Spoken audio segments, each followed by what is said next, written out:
Welcome back to the podcast. The theme for the next two episodes is going to be sex and love, and the Black Mirror episode that's in the background that will be the subject of a discussion after these monologues will be Hang the DJ, which is an amusing episode about an online dating service, shall we say. And it's one of the only Black Mirror episodes that has a happy ending, perhaps the only one. The philosophers that I'm going to discuss in these two episodes are Aristophanes, if we count him as a philosopher for the moment. He's actually a comic poet. Lucretius, a Roman poet and philosopher of the 1st century BC. I should have said Aristophanes was a contemporary of Socrates in the 5th century. Then Freud will jump to the late 19th or early 20th century, and then go back to Plato in the 4th century. So this particular episode will be on Aristophanes and Lucretius. And each of these four authors is going to give us a very different portrait of sex and love. And the way that I am dividing them, or sort of thematizing them, just to look ahead, is that Aristophanes gives us a view of love and sex that show it to be very meaningful in a way that's universal, has the same meaning for everybody, but also particular in a way that I'll have to explain. Lucretius, by contrast, gives us a portrait of sex and love that show it to be meaningless. Freud, looking ahead, has a theory according to which sex and love are, again, very meaningful, but that the meaning is entirely particular to each person. And finally, with Plato, we get a view of sex and love that show them to be meaningful, but in a universal way that applies to everybody. So the two questions behind all of these authors that I'm considering are sex and love meaningful or meaningless? And there, Lucretius is the only one who's going to say that they're meaningless. And then for those authors who agree that sex and love are meaningful, is it the same meaning for all of us, or do each of us have a special meaning for those things? All right, so let me begin with Aristophanes. As I say, Aristophanes was a comic poet of the 5th century. He wrote comedies that were performed on the stage. They were different from the sitcoms that we're familiar with from TV. They were instead mostly political satire.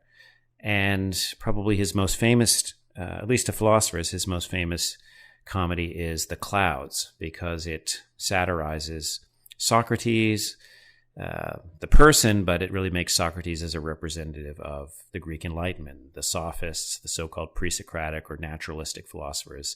The character Socrates in that play is full of all kinds of doctrines that the historical Socrates never held.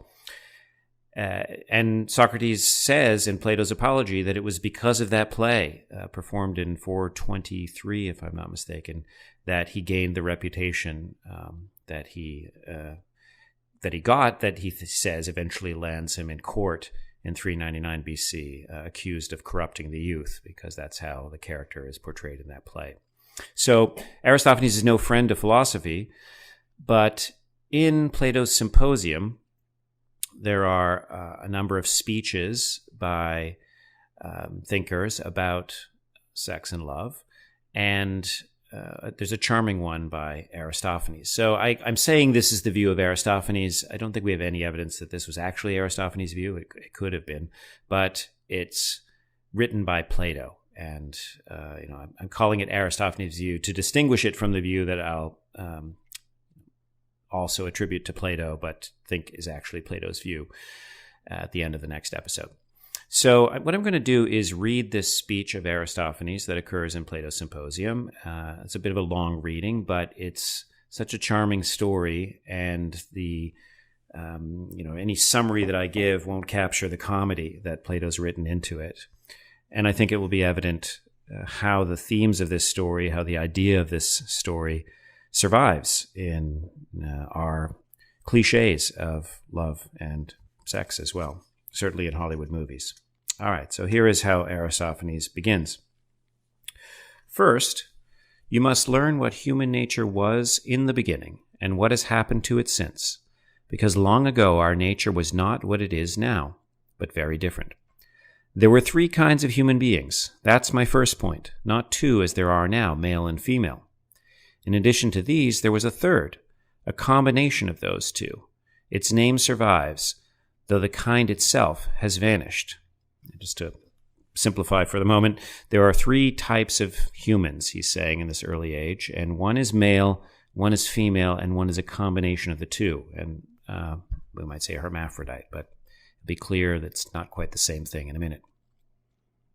At that time, you see, the word androgynous really meant something, a form made up of male and female elements, though now there's nothing but the word, and that's used as an insult. My second point is that the shape of each human being was completely round, with back and sides in a circle. They had 4 hands each, as many legs as hands, and 2 faces exactly alike on a rounded neck. Between the 2 faces, which were on opposite sides, was 1 head with 4 ears. There were 2 sets of sexual organs, and everything else was the way you'd imagine it from what I've told you. They walked upright as we do now, whatever direction they wanted, and whenever they set out to run fast, they thrust out all their 8 limbs, the ones they had then, and spun rapidly, the way gymnasts do cartwheels, by bringing their legs around straight. All right, there's Aristophanes, the comic poet. Now here is why there were 3 kinds, and why they were as I described them. The male kind was originally an offspring of the sun, the female of the earth, and the one that combined both genders was an offspring of the moon, because the moon shares in both. That is, it's earthy, but it has the reflected light of the sun. They were spherical, and so was their motion, because they were like their parents in the sky. In strength and power, therefore, they were terrible, and they had great ambitions. They made an attempt on the gods, and Homer's story about Ephialtes and Otos was originally about them, how they tried to make an ascent to heaven so as to attack the gods. Then Zeus and the other gods met in council to discuss what to do, and they were sore perplexed. They couldn't wipe out the human race with thunderbolts and kill them all off, as they had the giants, because that would wipe out the worship they receive, along with the sacrifices we humans give them. On the other hand, they couldn't let them run riot. At last, after great effort, Zeus had an idea. "I think I have a plan," he said, "that would allow human beings to exist and stop their misbehaving. They will give up being wicked when they lose their strength. So I shall now cut each of them in 2. At one stroke they will lose their strength and also become more profitable to us, owing to the increase in their number. They shall walk upright on 2 legs. But if I find they still run riot and do not keep the peace," he said, "I will cut them in 2 again, and they'll have to make their way on 1 leg, hopping." Unfortunately, that hasn't happened yet. So saying, he cut those human beings in 2, the way people cut sorb apples before they dry them, or the way they cut eggs with hairs. As he cut each one, he commanded Apollo to turn its face and half its neck towards the wound, so that each person would see that he'd been cut and keep better order. Then Zeus commanded Apollo to heal the rest of the wound, and Apollo did turn the face around, and he drew skin from all sides over what is now called the stomach, and there he made 1 mouth, as in a pouch, with a drawstring, and fastened it at the center of the stomach. This is now called the navel. Then he smoothed out the other wrinkles, of which there were many, and he shaped the breasts, using some such tool as shoemakers have for smoothing wrinkles out of leather on the form. But he left a few wrinkles around the stomach and the navel to be a reminder of what happened long ago. Now, since their natural form had been cut in 2, each one longed for its other half, and so they would throw their arms around each other, weaving themselves together, wanting to grow together. This is, of course, his allusion to sex. In that condition, they would die from hunger and general idleness, because they would not do anything apart from each other. This reminds me of those rats that are given doses of cocaine, and they have a choice between food and cocaine, and they always go for the cocaine until they starve. That's the idea, that these separate halves, when they're reunited, they are so in love that they don't pay attention to anything real. Whenever one of the halves died and one was left, the one that was left still sought another and wove itself together with that. Sometimes the half he met came from a woman, as we'd call her now. Sometimes it came from a man. Either way, they kept on dying. Then, however, Zeus took pity on them and came up with another plan. He moved their genitals around to the front.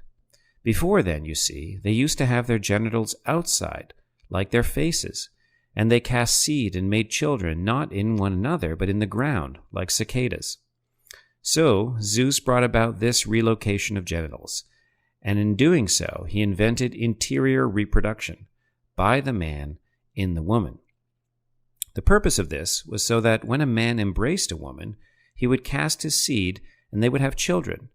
But when male embraced male, they would at least have the satisfaction of intercourse, after which they could stop embracing, return to their jobs, and look after their other needs in life. This, then, is the source of our desire to love each other. Love is born into every human being. It calls back the halves of our original nature together. It tries to make each one out of two and heal the wound of human nature. Each of us, then, is a matching half of a human whole, because each was sliced like a flatfish, 2 out of 1, and each of us is always seeking the half that matches him. That's why a man who is split from the double sort, which used to be called androgynous, runs after women. Many lecherous men have come from this class, and so do the lecherous women who run after men. Here you have to remember or perhaps hear for the first time that this is an elite homoerotic class of gentlemen in Athens for whom loving boys was considered more noble than loving women. Many of them had wives for reproductive purposes, for carrying on their estates and so on, but they idealized the love of a boy more than the love of a woman. So here, these so-called androgynous separate halves, that is, where one half was male, one was female, Aristophanes is looking down on that type, saying that they're lecherous.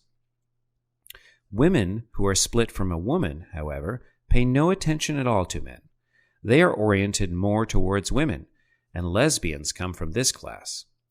People who are split from a male are male-oriented, while they are boys, because they are chips off the male block. They love men and enjoy lying with men and being embraced by men. Those are the best of boys and lads, because they are the most manly in their nature. Of course, some say such boys are shameless, but they're lying.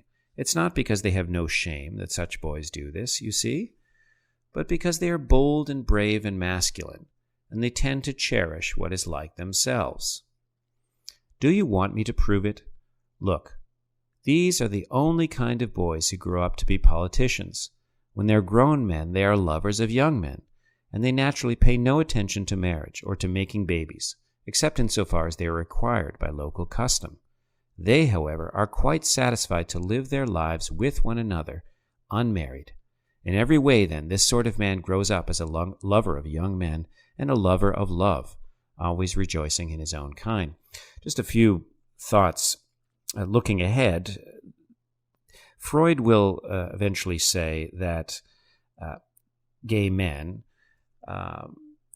have sometimes an effeminate nature. And here you see the Greek author, at least Aristophanes, as Plato expresses him, saying, no, homosexual men are actually much more manly than your heterosexual man. The other I wanted to just make a comment on is that some of you may have encountered the writings or the thoughts of Foucault on homosexuality, and at least a popularized version of his writings would have it that homosexuality was an invention of, I think it's 19th century or 18th century science, the idea that some people are inherently gay and other people are inherently straight, that was a codification of categories that were developed through sexual science in the 19th century. And it's always seemed to me that this text gainsays that, because here's Aristophanes saying, no, there are some who are by nature gay because they were originally two men and they were split in half, now seek their other half. And there are some women who are by nature lesbians. They were originally two women joined together who have been split in half and seek their opposite half. And then there's this androgynous type that explains why people are naturally heterosexual. So to finish up with Aristophanes, And so, when a person meets the half that is his very own, whatever his orientation, whether it's to young men or not, then something wonderful happens. The two are struck from their senses by love, by a sense of belonging to one another, and by desire, and they don't want to be separated from one another, not even for a moment. These are the people who finish out their lives together and still cannot say what it is they want from one another. No one would think it is the intimacy of sex, that mere sex is the reason each lover takes so great and deep a joy in being with the other. It's obvious that the soul of every lover longs for something else. His soul cannot say what it is, but like an oracle it has a sense of what it wants, and like an oracle it hides behind a riddle. Suppose two lovers are lying together, and Hephaestus stands over them with his mending tools, asking, "What is it you human beings really want from each other?" And suppose they're perplexed, and he asks them again, "Is this your heart's desire, then, for the two of you to become parts of the same whole, as near as can be, and never to separate day or night? Because if that's your desire, I'd like to weld you together and join you into something that is naturally whole, so that the two of you are made into one. Then the two of you would share one life, as long as you lived, because you would be one being, and by the same token, when you died, you would be one and not two in Hades, having died a single death. Look at your love, and see if this is what you desire. Wouldn't this be all the good fortune you could want? Surely you can see that no one who receives such an offer would turn it down. No one would find anything else that he wanted. Instead, everyone would think he'd found at last what he had always wanted, to come together and melt together with the one he loves, so that one person emerged from two. Why should this be so? It's because, as I said, we used to be complete wholes in our original nature, and now love is the name for our pursuit of wholeness, for our desire to be complete. Long ago we were united, as I said, but now the god has divided us as punishment for the wrong we did him, just as the Spartans divided the Arcadians. So there's a danger that if we don't keep order before the gods, we'll be split in two again, and then we'll be walking around in the condition of people carved on gravestones in bas relief, sawn apart between the nostrils like half dice. He's talking about, the half, like a flatfish, the images of people carved into stone who have, one leg like an Egyptian drawing. We should encourage all men, therefore, to treat the gods with all due reverence, so that we may escape this fate and find wholeness instead. And we will, if love is our guide and our commander. Let no one work against him. Whoever opposes love is hateful to the gods. But if we become friends of the god and cease to quarrel with him, then we shall find the young men that are meant for us and win their love, as very few men do nowadays. So of all ancient ideas, I think that's got to be one of the ones that has permeated the most our own culture and indeed our popular culture. I mentioned at the beginning that it forms the plot of, 1,000 Hollywood movies. And it even shows up in Black Mirror in this episode, Hang the DJ, where Frank and Amy, I believe is her name, have that first date and then find out through a series of other dates that the machine has decided they need to have in order to recognize that they'd already found their true love, are reunited for a final date. And it's clear the idea is that they've been separated from their other half. Now, that language is not quite used, but that each has found the one for them. Now, this is high romanticism. Not that by being with other people they'd been able to explore other aspects of themselves, and that being with each other might be the best of all those options, but still other aspects of themselves have to be put in abeyance because no one person can satisfy all the complexities of any other person.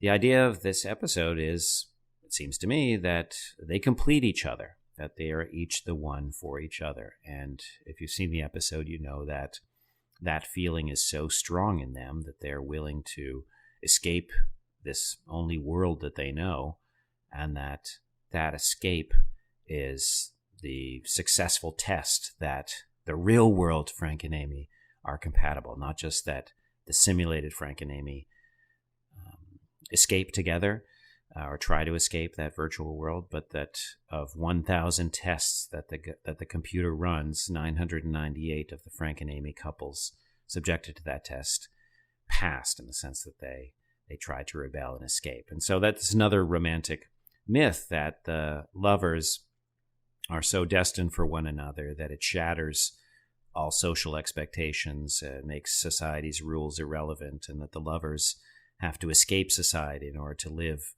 truly to their love. Oftentimes, in movies, they'll go to nature, or they'll have to leave their original town. They'll get in a car and they'll drive off into the sunset, because only there will freedom for their star destined love be found. And I think it's quite funny that Black Mirror, which is a series which is so pessimistic about so much of human nature, is rather sentimental when it comes to love in this particular episode. And the sentimentality comes from, ultimately, this story of the comic poet Aristophanes, who I don't think, even if it was Aristophanes who put this view forward, and not just Plato mimicking and having fun with the character Aristophanes, whoever put it forward, I think it's put forward as a joke that's important and serious, because it clearly speaks to something deep in us. It persisted that long as it has, and has permeated our culture so deeply, because there's something in us that craves that. And Black Mirror is giving a voice to that craving.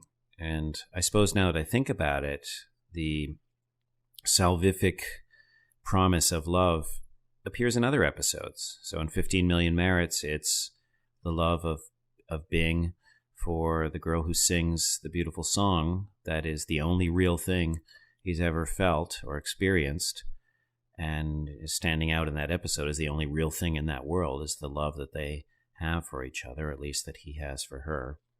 And then, looking ahead to the Waldo moment too, it's Jamie, the puppeteer of the Blue Bear, is a fake in so many ways, and despises himself for all of that fakery and pretense. But the one experience he has that's real is his one night stand, and his falling in love for the political candidate whose name escapes me at the moment. So something to attend to in Black Mirror, certainly when we have episodes devoted to particular episodes, that so much of the pessimism about human nature and about society is qualified, I think, by Charlie Brooker's, the director and writers, I would say, sentimentality for this Aristophanic notion of love.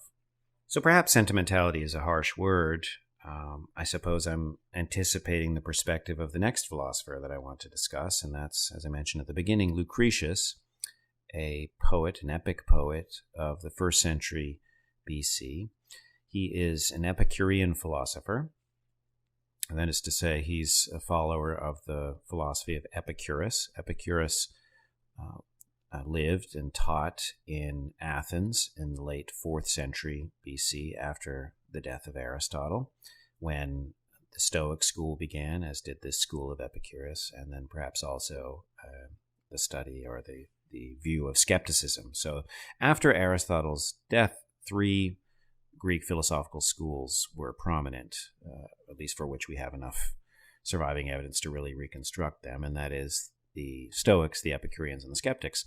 And Lucretius is a proponent of Epicureanism. So what is that?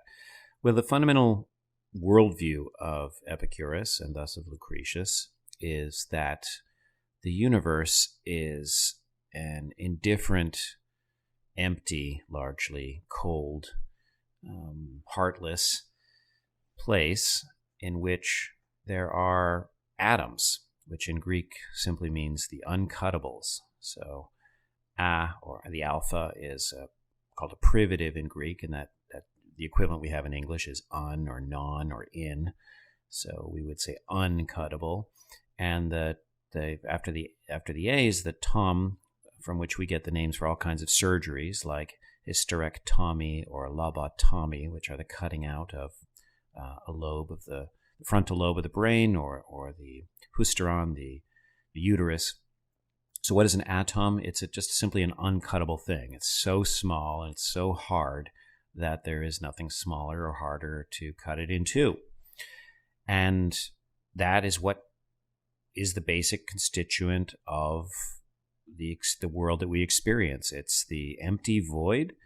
I shouldn't say empty. It's the largely empty void that's populated by these uncuttable, tiny atoms or particles, elements, they're called by Lucretius. And the diverse world of the senses that we experience with colors, smells, and sounds, and tastes, and so on, things of different sizes, those are in a way an illusion because the atoms themselves have no color, nor sound, nor taste.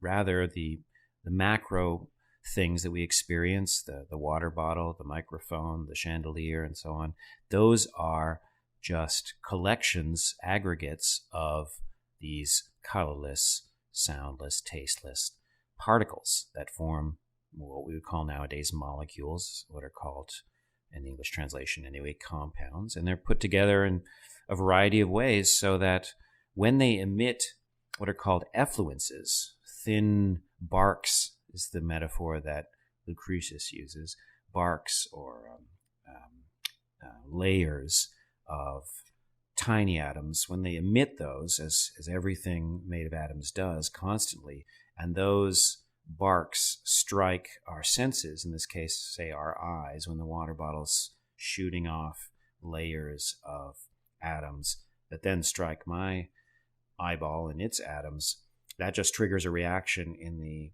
atoms of my eyeballs, so that a chain reaction is set off that eventually creates the experience for me in ways that were mysterious for the Epicureans and frankly still remain mysterious for students of neuroscience and consciousness nowadays. They inherit this problem from these early Greek materialists. The experience of sounds, colors, tastes, and so on is a misrepresentation of the way the world actually is. The world is simply these indifferent, cold, as I say, they're neither cold nor hot, but cold in the emotional sense, heartless, purposeless atoms floating in the void.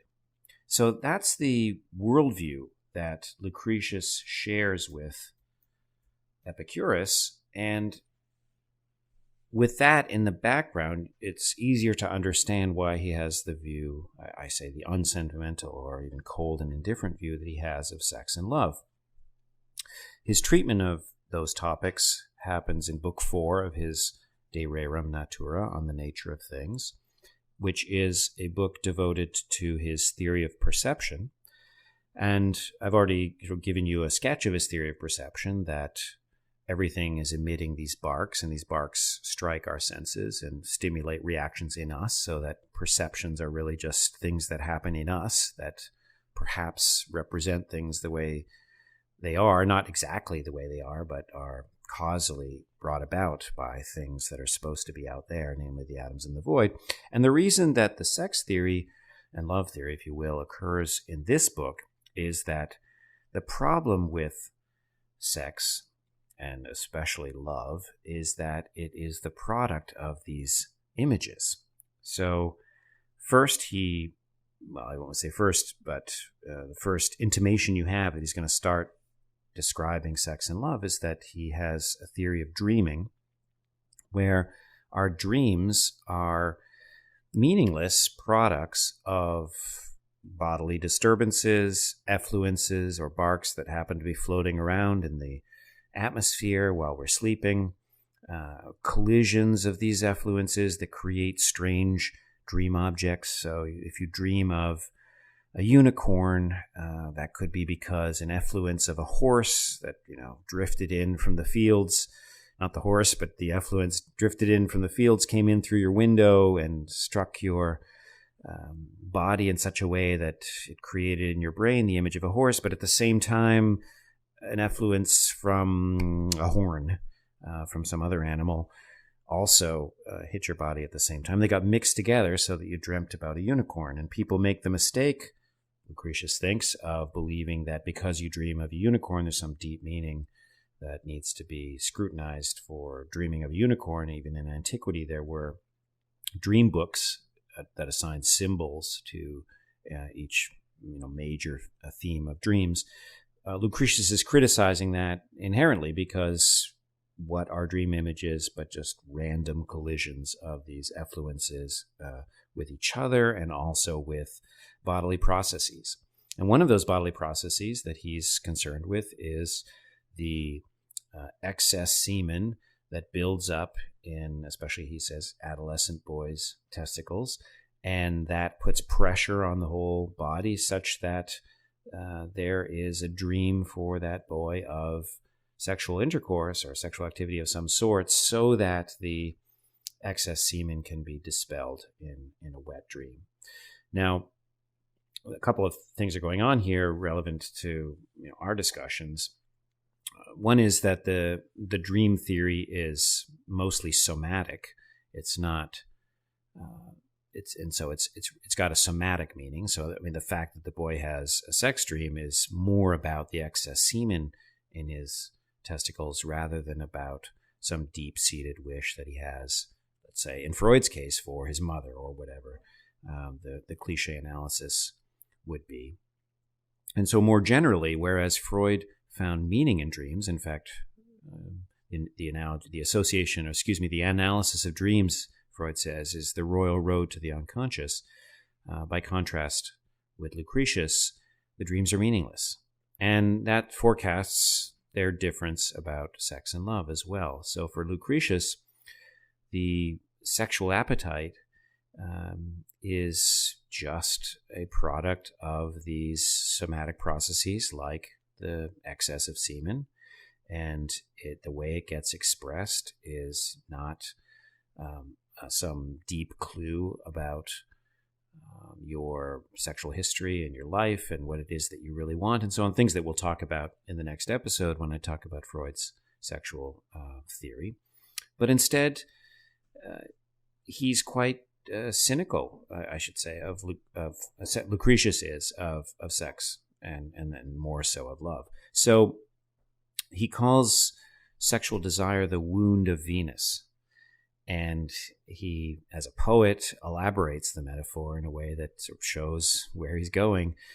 Just as a soldier is stabbed on the battlefield and then falls towards the wound, if he's stabbed in the front, in the chest, in the stomach, he falls towards the sword and then outspurts the blood onto the ground.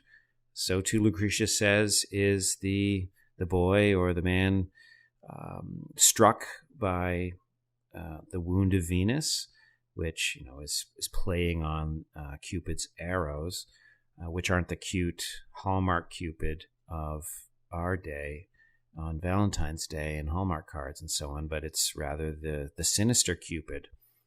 Eros was the name of the son of Aphrodite here, the son Cupid, the son of Venus. Both Venus and Aphrodite are goddesses who get jealous, who attack those who don't worship them properly, and the minister of their punishment is their son, Cupid in the case of Venus, Eros in the case of Aphrodite. These are just Roman and Greek equivalents. And that desire, that sexual passion, is sent to a victim as a punishment. We tend to think in our romantic culture of sexual passion as a good thing, but in Greek mythology, it's usually the source of somebody's ruin. So Lucretius is playing on an old idea in ancient Greek and Roman culture that sexual passion is a wound, and that when it happens to you, it's like being hit by an arrow and you fall towards the wound. He's thinking here of falling into bed, and that semen spurts out just like blood spurts out of a stab wound. He goes further and lists the dangers of love. So although he is critical of sex, he recognizes that the body has, and he's thinking of the male body exclusively, the body has pressures, and he spoke about the adolescent's excess semen, and so he's not calling anyone to celibacy, but he thinks the real danger is falling in love. The primary problem is that lovers, he thinks, become sadistic. So the problem here originates because the lovers can't fully unite. They try in copulation to unite with one another, but it's a temporary union. And I think here he's got in mind Aristophanes, that story that we just heard about the lover's desire to unite. And whereas for Aristophanes, that's a source of joy, except in the case of those who, when they united, just wouldn't let go and ended up dying because of their passion. Here, Lucretius is imagining that as a frustrating experience, because although it can be satisfying for a brief moment in orgasm, he's thinking, shortly thereafter, the desire is simply renewed. And he has a theory that's tied into his cosmology and his theory of perception for why this is, so that lust is a bodily appetite like hunger, but whereas someone who's hungry grabs food and eats the food, there's a real satisfaction. A substance has been taken in to allay that hunger.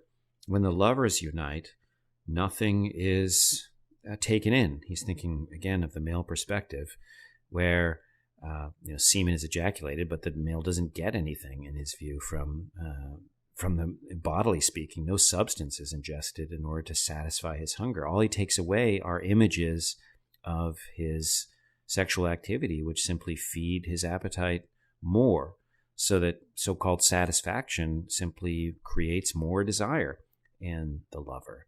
And that frustration, that being on that wheel of sexual desire, he thinks that will make the lover sadistic, that the lover will find eventually the experience so frustrating and blame the beloved for his trap that he will become sadistic. And Lucretius describes in detail the way lovers bite each other, and he thinks that's a sign of their sadism. He also recites sort of standard worries about love standard complaints about love, one of which is worry that the lover becomes anxious about the waning interest of his beloved. He becomes anxious about her wandering eye. He's afraid that she's going to become unfaithful. He gets distracted by his passion. He doesn't care about his reputation anymore and does all sorts of silly things that destroy his reputation in the eyes of other men. He wastes his fortune on her with all kinds of elaborate, expensive gifts. And he lives in an unreal world because, Lucretius thinks, and this is something that Solomon said as well, that the lover exaggerates the virtues of his beloved. In fact, that's what Solomon, you might recall, said was characteristic of love. It's seeing the good in a person, even by exaggerating what's good about that person, and neglecting to see or minimizing the faults of that person. And for Lucretius, that's living in a dangerous fantasy. You're not living in reality any longer when you are exaggerating someone's virtues and minimizing her vices. And so he goes to some length to describe the vices of women.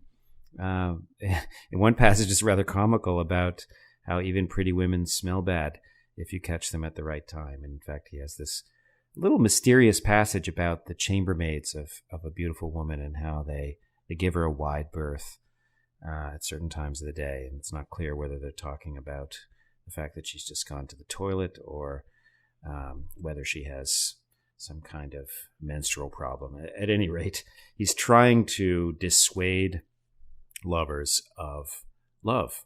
He thinks that love is a way of disturbing your soul. And I should have said earlier about the Epicureans that the goal of Epicurean philosophy was pleasure, which is how it's coded in the popular term. To be an epicure is to be someone who pursues pleasure. But pleasure for the Epicureans was quite specifically the relief of pain. It wasn't ecstatic pleasure. It wasn't orgies and drinking parties and so on. It was simply the relief of pain, that if you could live a life without any pain, that in fact would be pleasant. And so something like love, which creates highs and lows of passion, more lows than highs if this account of sadism, worry, distraction, and unreality is correct. This should be avoided. And how is it going to be avoided? Lucretius has two remedies that we would consider quite opposite. One is to be promiscuous. He says, ejaculate into any woman. And there, again, he's recognizing that celibacy is not going to be an option for most, if anybody. And so the way to solve the sexual problem is to just simply not care how it is that you relieve yourself. Again, he's thinking of the male perspective entirely. There, with promiscuity, you get sexual relief, but you never fall in love. And the second solution is marriage. And I'm going to read just a very short passage at the end of Book 4 that Lucretius inserts. I say inserts as if it was an artificial addition, but it really reads that way. He's got this, well, it depends on your edition, but 5 to 10 page critique of sex and especially love. And then right at the end is this very short paragraph that I'll read now. It is not due to divine intervention or the arrows of Venus that a woman with little pretension to beauty sometimes comes to be loved. Here he's recommending a certain kind of love, but it's not going to be a love that is caused by anything like divine intervention. And I should have said about the gods that the Epicureans, although they say the gods exist, they think that the gods are so distant. He even says that there are multiple cosmoi, multiple universes, if you like, and the gods exist in the interstices between the cosmoi. They're not even in our cosmos. They're outside it, and not even in any cosmos. They're in the interstices. They're so blessed that they can't be concerned with us whatsoever. It's as good as atheism, practically speaking. And so he doesn't, in fact, think that there's a god Venus. He's using that as a metaphor, and he thinks that anyone who understands love in mythological terms is setting himself up for disaster, because frankly, anyone who thinks in any religious terms is doing so. Religion just causes pain, according to the Epicureans. It's a source of anxiety about the afterlife, which they don't think exists because the soul is mortal. It's simply atoms that disperse with the dissolution of the body. And worry about placating the goddess Venus and thinking that there are women who are embodiments of Venus's graces and so on, these are traps. So when he says it is not due to divine intervention or the arrows of Venus that a woman with little pretension to beauty sometimes comes to be loved. So this marriage he's recommending is to a homely woman and there won't be any pretenses of religious or divine or faded, or we're two parts of a whole, we're reunited, we're the one for each other, and so on. All of that has been dispensed with. And Lucretius is recommending this humble marriage. Not infrequently, he says, the woman herself, by her behavior, by her obliging ways, and by the scrupulous neatness of her person, easily accustoms a man to spend his life with her. So this solution to the sexual problem he's offering is a woman without beauty, who presumably will therefore be more humble and less demanding, won't expect all of the elaborate gifts that will force you to waste your fortune. Rather, her virtues are not her beauty, but instead her obliging ways, and she's clean. She's not going to have these bad smells that he's referring to that are typical or whatever of the elite women. And that this over time is going to be enough to have the man fall in love with her. Because, as he says, mere habit generates love. For anything that is struck by incessant blows, no matter how lightly, in long lapse of time, is overpowered and made to yield. So this isn't going to be a passionate love. There's not going to be a lightning bolt that's going to make this person seem like the one for you or that you were destined to be together. But simply, we can imagine an arranged marriage with her obliging ways, with her neatness of person, day by day, over years. Eventually, he will come to love her. Presumably, she's supposed to love him back for similar reasons. Maybe not that he's obliging, but that at least he's faithful or whatever. in the manner of something that's struck by incessant blows. And he talks earlier in the treatise about, or in the poem, I should say, about how rocks are worn away by waves. And that's an explanation. It's supposed to be even evidence for his atomic theory that the tiny atoms of the water are grating against the rock. And even if it's light waves, over time, eventually the rock will be worn down. So he's recycling that metaphor here to explain human affection. Have you not noticed, this is the final sentence of the book, have you not noticed that even drops of water falling upon a rock in long lapse of time hollow out that rock? So this is not the love that you'll find in a Hollywood movie. You're not going to depict a habitual love where somebody's simply been worn down like a rock by drips of water, winning an Oscar. But that's what Lucretius recommends. So come to think of Hang the DJ. As I said, the story of Frank and Amy, I believe it is, finding out through this app that they are the one for each other, that they are, if not two halves completing a whole, and they're somehow so bonded together in their nature that they would leave everything behind 998 times out of 1,000 and take off into the unknown simply to honor their love.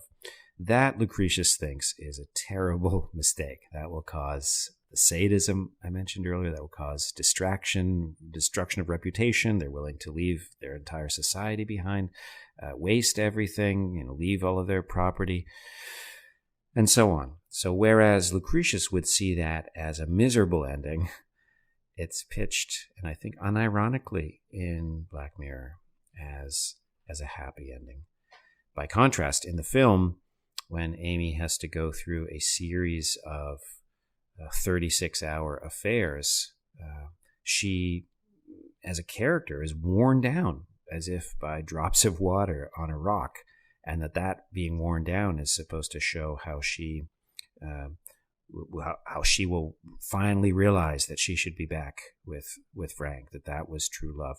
That's inverted in Lucretius, or I should say that is an inversion of Lucretius. For Lucretius, those kinds of experiences are exactly what one should seek if one's not married to one of these neat, obliging wives he has in mind.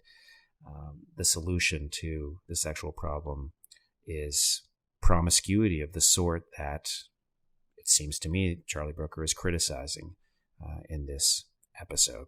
So Hang the DJ gets an F from Lucretius, but an A+ from Aristophanes.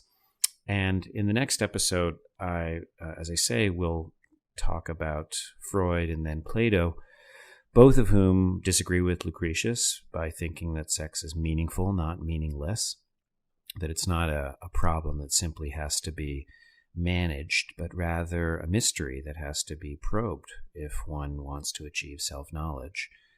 But there are, as you would expect with Freud and Plato by now, even in this podcast, there are huge differences between those two authors, and that will be the subject of the next episode.